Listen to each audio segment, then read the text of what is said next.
Alors, merci pour l'invitation. Alors, j'ai toujours du mal à commencer comme ça une discussion, parce que je suis un peu passionné et des fois je dis des choses pas très gentilles. Alors, j'hésite toujours avant de commencer. Donc, on va dire que vous m'autorisez à dire ce que je pense. En tout cas, je prends cette autorisation. Alors, d'abord, je pense que c'est très grave aujourd'hui de partir sur les imaginaires de la ville à plus de 100 ans en faisant référence à Jules Verne. Voilà, ça va peut-être un petit peu vous étonner, mais je pense que Jules Verne, c'est justement la croyance en un progrès tout-puissant qui nous a amené sûrement, qui a amené la planète en fait à cette débauche d'utilisation d'énergie et de croyances un petit peu absurdes en notre toute-puissance. Donc aujourd'hui, quand je me pose la question des imaginaires qui seraient susceptibles d'être peut-être mobilisés pour réussir, c'est même pas un pari, c'est un enjeu que la société humaine et que la civilisation doit réussir, d'aller vers des environnements urbains plus vivables et plus soutenables. Je pense qu'on a d'autres imaginaires à mobiliser aujourd'hui et qui viennent, parce qu'il n'y a pas de hasard, qui viennent justement du monde des nouvelles technologies et qui sont peut-être l'imaginaire, par exemple, de tout ce qui est l'innovation ouverte, l'open innovation, le logiciel libre. Prenons Wikipédia, c'est quand même une utopie absolument incroyable de mettre à disposition la connaissance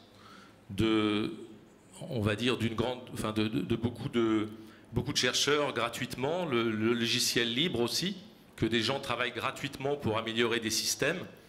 Donc évidemment, tous ces imaginaires, ils se sont heurtés à l'incrédulité des personnes qui sont au pouvoir sur des systèmes qui sont différents.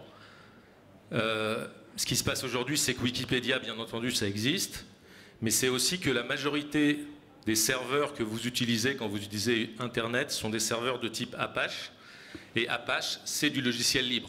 Pourquoi est-ce que le monde tourne, enfin le monde de l'Internet, et une partie du monde, donc, puisqu'aujourd'hui beaucoup de choses passent par Internet, tourne sur des logiciels libres, parce que ce sont des logiciels qui sont mis à jour en permanence, et donc il y a une compétition, mais d'intérêt général et d'intérêt public, entre les développeurs pour sans arrêt améliorer ça. Donc des fois aussi on me dit mais comment vous voyez le futur de la ville, et des fois nous le futur de la ville on le voit pas plus grand que ça, comme des petits autocollants. Je vous expliquerai pourquoi, enfin je peux vous l'expliquer tout de suite. C'est que on pense que ce futur de la ville il vient avant tout d'un changement des architectures, mais simplement des architectures mentales. La ville est bien entendu, je suis architecte urbaniste, mais elle est bien entendu créée par les hommes qui l'habitent. Et aujourd'hui, la société civile n'a pas vraiment accès à cette modification, transformation de la ville. Mais je vais commencer... voilà, bon, je n'étais pas trop méchant, en fait, j'ai l'impression. Ça va. Bon. Alors, donc je vais présenter un petit peu notre vision, qui on est, comment on travaille avec des fonds européens, avec des chercheurs, ce qu'on est en train de prototyper et comment est-ce que ces prototypes peuvent passer à grande échelle. Quand je dis grande échelle, c'est vraiment grande échelle. On a des projets qui s'appellent 7 milliards d'urbanistes. Donc vous voyez qu'on essaye de prendre à cœur les problèmes, même si on sait, comme ça a été dit, qu'on n'est sûr de rien et que peut-être que nos actions vont à l'inverse de ce qu'on espère faire. Mais comme justement on est en temps réel et qu'on espère que d'autres ou nous-mêmes pourront les corriger. Donc on pense qu'un des enjeux les plus importants des siècles à venir, c'est l'intelligence collective. Les humains ont toujours travaillé, toujours communiqué. Simplement, on est passé à une autre échelle. La planète est connectée. Il y a beaucoup de différences qui se passent par rapport à ça. On se demande comment est-ce qu'on peut utiliser l'intelligence collective pour construire justement ces territoires plus vivables et plus soutenables. Alors, moi, je viens du monde de l'architecture. J'ai une agence d'architecture qui travaille toujours sur les choses comme cette table, les choses tangibles. On travaille de plus en plus avec des chercheurs, puisque je suis un des fondateurs, un des cofondateurs de la chaire modélisation des imaginaires à l'Institut Mines Télécom. Alors beaucoup de personnes se disent qu'évidemment les imaginaires, on ne peut pas les modéliser, pardon. Mais dans certaines parties, on essaye de les modeler aussi. On est avec des entreprises comme Ubisoft, donc qui sont un des leaders des jeux vidéo, Dassault Systèmes, leader mondial de la 3D, mais aussi des gens comme Orange Télécom, et surtout beaucoup de chercheurs en sciences humaines et d'ingénieurs qui travaillent sur les télécommunications.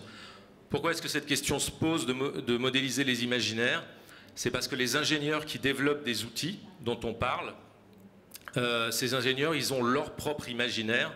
Et la question, c'est connaître mieux l'imaginaire des ingénieurs et connaître mieux l'imaginaire des destinataires, la société civile dans son ensemble. Ça pourrait peut-être essayer à résoudre un certain nombre de problèmes avant de les diffuser, on va dire. Donc on fait ces deux choses qui ne sont pas forcément si fréquentes, parce que donc, des architectes-chercheurs, il y en a évidemment un certain nombre, mais des architectes qui ont vraiment... nous, on ne se considère pas comme chercheurs, on travaille avec des chercheurs, on travaille sur des recherches, on pilote des recherches, mais on a notre esprit très axé changement concret. Mais en même temps, on a été amené, avec ces projets européens, à développer une start-up. Et là, j'ai marqué Digital Fantasy ou voilà, quelque chose comme ça, mais parce que c'est vraiment exceptionnel ce qui se passe aujourd'hui avec cette start-up. Et je vous expliquerai pourquoi. Donc là, on a quitté le monde des chantiers qui mettent 3 ans, des réflexions sur la ville qui mettent 10 ans et 50 ans à s'appliquer. Et on est parti dans l'instant et dans le monde entier en quelques mois. Voilà. Donc on a un petit peu un état d'esprit assez mélangé et assez complexe, et on pense que ça tombe bien puisque le sujet de la ville, c'est par définition cet endroit de la complexité. Pourquoi est-ce qu'on travaille avec les chercheurs? Parce que bien entendu on valorise, et c'est notre métier, on valorise l'intuition, mais on pense qu'aujourd'hui l'intuition pour réfléchir à l'amélioration d'une ville de 12 millions de personnes, pour prendre la région parisienne, ou des villes plus grandes comme Mexico, Tokyo, ou même des villes plus petites, on pense que cette intuition, elle a besoin de s'appuyer sur des faits, et travailler avec des scientifiques, c'est intéressant pour ça, puisqu'on a des faits. Bien entendu, on est passionné par les villes, et on essaye de réfléchir d'une façon un petit peu différente, en axant nos recherches et nos systèmes d'analyse sur la personne humaine, même si c'est à très grande échelle. Donc, les issues globales du monde, vous les connaissez, hein, donc le monde devient de plus en plus complexe. Ce qui nous intéresse, nous, c'est de savoir comment est-ce qu'on peut l'améliorer pour la majorité des gens, et pas pour les gens des centres-villes. Voilà. J'ai un petit désaccord avec mon voisin, mais je ne vais pas rentrer là-dedans, on discutera après. Voilà. Donc, on essaye de se donner des défis, des objectifs, et puis on essaye d'avancer sur la voie de la résolution. Donc comment donner une qualité de vie urbaine pour la majorité des personnes? Donc je regarde l'heure. Ça va? Ah oui, c'est bon. Bon. Alors, donc cette idée, c'est de dire qu'on peut s'adresser en même temps aux problèmes qui intéresse la planète entière et à chaque individu. Bon, pourquoi? Puisque chaque individu est forcément intéressé à l'avenir entier de la planète, et on sait bien aujourd'hui ce que produit en fait dans les têtes, et cette prise en compte en fait de la soutenabilité, du concept du développement soutenable, qui est bien que toutes les relations entre les actions, les objets et les différentes thématiques doivent être pris en compte, et qu'on doit arrêter de réfléchir dans des silos qui s'ignorent. Par exemple, si on parle des transports, aujourd'hui, on se pose la question très très sérieusement de savoir si toute action qui paraît extrêmement sensée et utile quand on est dans le monde des transports, c'est-à-dire en gros de favoriser la fluidité des personnes, faciliter la fluidité donc des transports, les rendre moins consommateurs d'énergie fossile, est-ce que finalement, quand on crée ça, est-ce qu'on n'est pas en train de créer des aspirateurs gigantesques à mobilité? C'est-à-dire, est-ce qu'à chaque fois qu'on veut résoudre un problème de mobilité, est-ce qu'en fait, on n'est pas en train de se tirer une balle dans le pied? Si on associe cette réflexion sur les transports à la réflexion sur les logements, sur les lieux de travail, on voit qu'à ce moment-là, on revient à des fondamentaux et que, disons, d'autres façons de prendre les problèmes sont possibles. Pour exemple, on peut prendre des autoroutes qui ont été détruites en Corée, des autoroutes urbaines qui ont été détruites en Corée, qui ont été détruites à San Francisco, et où finalement, au grand étonnement des spécialistes, en fait, la ville n'est ni plus ni moins bouchée qu'avant, sauf que au lieu d'avoir des endroits en totale déshérence en plein centre-ville, on se retrouve avec des endroits beaucoup plus intéressants, une valeur immobilière qui monte, et ce sont les individus qui ont réglé leur façon de vivre, parce que de toute façon, ils ne pouvaient pas passer 3 heures chaque matin et chaque soir dans la voiture, donc ils ont réarticulé leur façon d'habiter la ville. Mais la ville a gagné des endroits beaucoup plus vivables. Voilà. Alors, une autre chose aussi, c'est qu'en tant qu'architecte urbaniste, il faut bien voir que les méthodes traditionnelles aujourd'hui sont un petit peu difficiles à utiliser, puisque nos briques de base, qui sont le temps et l'espace, ont changé de nature. Au temps, c'est associé, c'est superposé, c'est même tissé le temps réel, et à l'espace, donc la distance, c'est tissé l'espace ubiquitaire. Voilà. Et si je peux prendre un petit peu de temps pour vous expliquer ça, on a essayé de comprendre ce qui se passait. Il y a un certain moment, on pensait qu'on pouvait sauter d'un monde qui serait le monde physique à un monde qui serait le cyberspace ou le monde digital. On s'est aperçu, bien entendu, que c'est beaucoup plus complexe, beaucoup plus intéressant, beaucoup plus dangereux et beaucoup plus fascinant, et en même temps porteur de beaucoup de promesses. Ce qui se passe aujourd'hui, c'est que on est confronté à 2 inerties. L'inertie habituelle, c'était l'inertie du temps long. Quand on est urbaniste, on était plongé sans arrêt dans ce temps long. Aujourd'hui, on a l'inertie du temps réel, c'est-à-dire le zéro inertie. Et ce qui est très particulier, c'est que ces 2 inerties, c'est-à-dire le temps long qu'on a toujours connu et le temps réel, se conjuguent sans qu'à aucun moment on puisse prendre de l'avance pour savoir si on va se trouver dans un problème qui va se régler avec une inertie longue ou avec une inertie courte. C'est extrêmement fascinant, ça permet de se sortir de situations catastrophiques très rapidement. Ça permet aussi d'être dans des situations qui paraissaient très tranquilles et qui tournent à la catastrophe. Donc ça veut dire que cette condition aujourd'hui, qui est notre condition, qui est la condition de la civilisation numérique qu'on n'a pas choisie, voilà, c'est notre temps. Cette condition, elle est absolument fabuleuse et elle demande un éveil des consciences et ça demande à tout moment d'être sur la brèche pour jouer au mieux des 2 temps, des 2 espaces qu'on a à notre disposition. Il ne faut simplement pas se tromper de pied et pas être en contre-rythme parce que là, ça va très vite. Alors, autre chose, au-delà de ces changements des briques de base de l'urbanisme, on a un autre changement, c'est qu'avant on prenait nos ordres d'en haut, on appliquait des dictates, des modes, voilà, je vais trouver d'autres mots, mais voilà. Et puis on appliquait ça à des gens passifs, les citoyens qui étaient chargés d'apprécier ce qu'on pensait pour eux.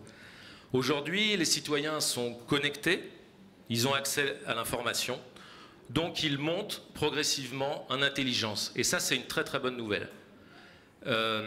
Nous, on considère que ce changement de l'intelligence répartie, si on prend des thèmes d'ordinateur, par rapport à l'intelligence centralisée, l'intelligence répartie, c'est un vrai défi.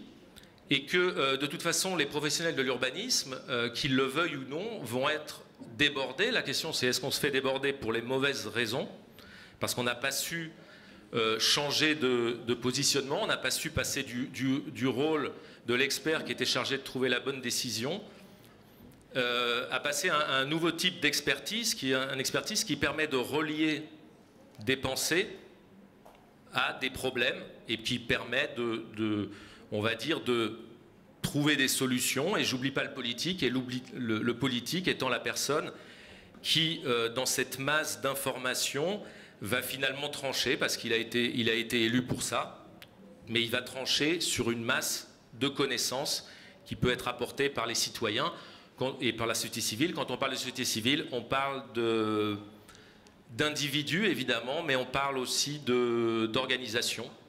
On ne pense pas forcément que les organisations maîtrisent plus de choses que les individus, puisque les individus ont une aptitude naturelle, humaine et presque animale, instinctive, à traiter de l'information en même temps. Vous le savez tous, si vous choisissez un appartement, vous allez voir en quelques secondes toutes les conditions, le bruit, les écoles, j'en passe, etc. On est forcément des gens qui travaillons de façon multicritère. C'est ma famille qui, voilà, et ce sont les urbanistes qui, dans un certain temps, ont essayé de reposer les conditions, et par exemple de réinventer la rue, cet objet tellement complexe, qui finalement ont simplifié les choses. Bon, je vais accélérer un petit peu. Alors oui, bah ouais, je crois que le monde a un petit peu changé. Donc cette idée de savoir si on peut être, je passe un petit peu vite parce que ouais, juste la dernière phrase, c'est de dire que le monde, on parle beaucoup d'open innovation et que de connaissances ouvertes, et que le monde il sera ouvert évidemment si chacun utilise les ouvertures. Et c'est pas facile, ça peut être dangereux, ça demande de réfléchir. Alors, est-ce que ça marche, tout ce que je vous dis, ou on parle d'utopie aussi, est-ce que c'est une utopie? En fait, justement, à cause de ce monde connecté, après avoir présenté un petit projet, on a été appelé en fait à travailler sur le territoire de Sendai, ces endroits absolument qui ont été détruits par le tsunami. On est appelé aussi au Brésil à travailler sur une des plus grandes favelas d'Amérique latine. On est appelé à travailler sur des territoires non moins terribles, l'extension de la gare de Rennes, voilà, standardisée, qui pour moi est aussi une catastrophe. Alors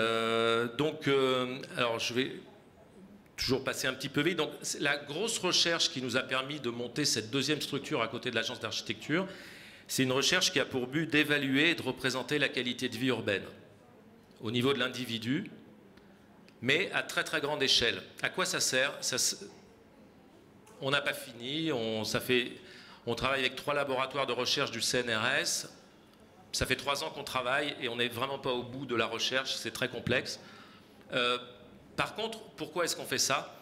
L'idée, c'était de dire, de pouvoir discuter avec les citoyens de l'opportunité ou non de changer une réglementation. Par exemple, faire un péage urbain, changer les modes de transport, changer les modes d'implantation des quartiers d'affaires ou des zones d'habitat. Et on se disait que quelque chose qui pouvait être intéressant pour faciliter les tests, c'était de se demander, point par point, personne par personne, même s'il y en a 10 millions, qu'est-ce que cette idée pouvait avoir comme implication au niveau de la qualité de vie urbaine ou de la capacité d'autonomie de la personne, soit à faire ses courses de façon tout à fait naturelle, soit avoir accès à la culture, soit se déplacer, etc., etc. Alors, cette recherche, elle est très complexe, c'est une recherche systémique, mais notre enjeu, qui est toujours là, c'est qu'on veut que tout ce qu'on produit soit utilisable par un enfant de 10 ans ou quelqu'un qui n'a jamais touché la technologie. Ça nous rajoute un petit peu de difficultés, très franchement. Alors, pour dépasser ces difficultés, on a créé des sortes de briques et des modules qu'on commence à tester.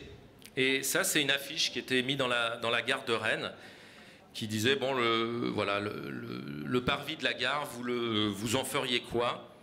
Et là, vous voyez des gens qui ne savaient pas il y a 10 minutes ce qu'ils allaient faire. Vous avez deux iPads, bon, c'était pour mettre le son, mais ça sert à rien. Vous avez deux iPads et 20 personnes, comme quoi la technologie, c'est pas du tout... elle est juste là pour aider. Et ce qui est intéressant dans cette vidéo, donc ils sont en train de réfléchir avec l'outil sur le futur du quartier. Et vous allez voir que des gens continuent la discussion et la conversation. Voilà, c'est les gens qui sont un petit peu plus loin. Avec les mains et sans iPad. Et quand on a discuté avec ces deux personnes, ils nous ont dit qu'ils n'avaient absolument jamais regardé la ville de cette façon. C'est-à-dire en se demandant, ils ne sont pas du tout architectes, en se demandant ce que ça ferait si on enlevait un bâtiment, le grandissait, etc. etc. Donc, cet outil qui a été donné, vous voyez qu'il est multigénérationnel. Il y a les pères avec leurs enfants, il y a des différentes personnes. Et en une semaine, on a eu 2000 personnes et plus de 600 personnes qui ont été jusqu'au bout. Ça va ? Et donc, justement, je voudrais vous montrer très, très rapidement comment ça marche. Parce qu'en fait, c'est sur l'App Store. Donc, il faut imaginer que les gens sont dans la rue et affichent une image de l'endroit où ils sont. Hein. Donc, il n'y a pas d'explication. Et d'ailleurs, il n'y a pas de projet. Il y a 0 projet et plus de 15 000 solutions possibles.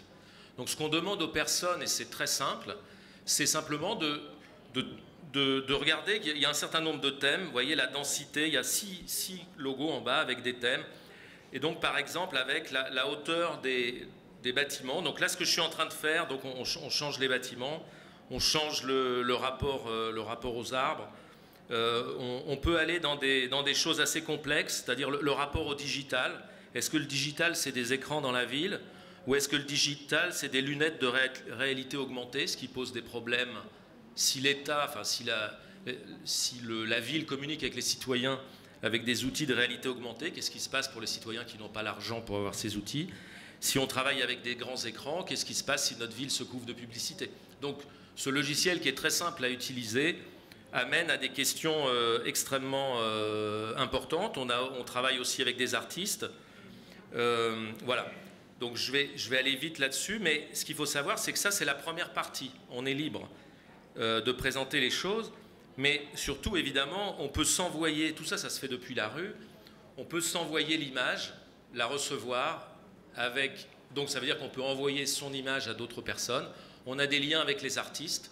Des personnes nous disent que c'est un outil pour développer l'économie locale, puisqu'on peut imaginer que quand on se débarrassera de Jean-Claude Decaux et que les villes pourront créer avec leurs propres designers ou d'autres designers des choses vraiment personnalisées, on pourra développer des économies locales beaucoup plus intéressantes et plus intelligentes. Et Jean-Claude Decaux, il pourra toujours être là, mais peut-être pour mettre justement de la technologie dedans. Il ne s'agit pas d'être binaire, mais il s'agit de dire l'expression des citoyens. Ce qui fait l'attractivité d'une ville, c'est quand même l'autonomie des personnes, la capacité des personnes à créer des choses. Pourquoi est-ce que toutes les villes du monde auraient le même banc? C'est absurde, il n'y a aucune raison. Donc je continue, je repasse à l'autre. Voilà, j'ai presque fini. Donc cette petite brique de la réflexion globale, il y a une partie où on est ce qu'on appelle dans les mix, et après on voit en temps réel, on a un feedback sur ce qu'ont fait les personnes dans la même position. Donc là vous voyez des petits thèmes, on ne voit pas très bien, c'est pas très grand là sur l'image, mais en fait les gens peuvent voir par exemple quand ils se remettent sur le bouton du rapport à la nature, si 70% des gens ont mis beaucoup d'arbres et eux voient avec une petite silhouette ce qu'ils ont choisi. Ce qui permet vraiment de dire, moi j'ai choisi ça tout seul en toute liberté et les gens autour de moi, sans que je leur parle, en étant aussi indépendants que moi, ils ont choisi soit la même chose que moi, auquel cas moi qui croyais être rebelle, finalement je pense comme tout le monde, ou au contraire, moi qui croyais penser comme tout le monde, finalement j'ai des avis extrêmement différents. Ça c'est intéressant pour créer les conversations. Et puis l'autre chose, c'est que ça permet aussi ce logiciel, toujours en temps réel, sans contrôle possible de la municipalité, c'est-à-dire sans contrôle possible de la ville qui nous a demandé cette expérience, de donner les résultats. La belle histoire, on verra les autres, mais dans la ville de Rennes, c'est que la ville n'osait pas proposer une augmentation de la densité des bâtiments plus hauts à sa population en pensant que la population n'allait pas comprendre. La population, quand on lui donne des outils, finalement, elle a choisi la même chose. Donc ça, c'est un petit peu dommage, justement, que les professionnels n'osent pas parler aux citoyens suffisamment. Donc je vais peut-être m'arrêter là, simplement pour vous dire qu'on a la presse. Alors ça, c'est dans la ville, hein, c'est pas parce qu'on est sur un iPad, là, vous voyez, je suis connecté aux écrans, mais dans la ville, c'était connecté sur un mur de 30 mètres par 20 mètres, et le maire de Rennes, le samedi soir, à 20h30, devait, lors d'un festival, lui-même donner sa vision de la ville. Sa voix aurait été au même titre que les autres, mais comme on est à Rennes aussi, il y a une petite tempête et il a fallu tout démonter, donc on ne l'a pas fait, mais bon, c'est comme ça. Donc les résultats, ils sont travaillés ensuite avec des sociologues qui arrivent à analyser les commentaires et voir que puisque cet outil n'est pas du tout un outil de vote, c'est un outil d'appropriation pour la société civile des thèmes de l'urbanisme. Les choses sont représentées de façon accessible. Je passe très vite, hein, donc les journaux quotidiens suivent et aident à ce que ça avance. Et ça, c'est les derniers projets où, pour vous donner des images très concrètes de la façon dont ça se passe, on était à Montpellier faire des photos, des jeunes, on est dans des quartiers un peu sociaux, donc des jeunes demandaient ce qu'on faisait, voilà. Est-ce qu'on était en train de les prendre en photo pour la drogue, voilà. On leur a dit non, non. Et du coup, on leur a donné l'iPad et on leur a dit on est en train de faire ça. Ça a été fait à Rennes. Et donc, on leur propose, puisque c'est une demande de la ville, de venir avec nous dans des ateliers pour construire le système de modification de la ville. Hein, on va faire les croquis avec eux. Et ces croquis, on les alimente aussi par des choses qui viennent des villes du monde entier, des solutions qui ont été trouvées par des artistes, des designers, des citoyens, sur les thèmes, par exemple, de la vie de quartier. Et donc on va faire vraiment avec ces personnes qui voudront bien venir de la ville de Montpellier, là en l'occurrence, un échange entre ce qui se passe dans le monde, ce dont ils ont envie, et ensuite ces personnes deviendront les médiateurs auprès des autres citoyens. Voilà. Et ben je vais arrêter là.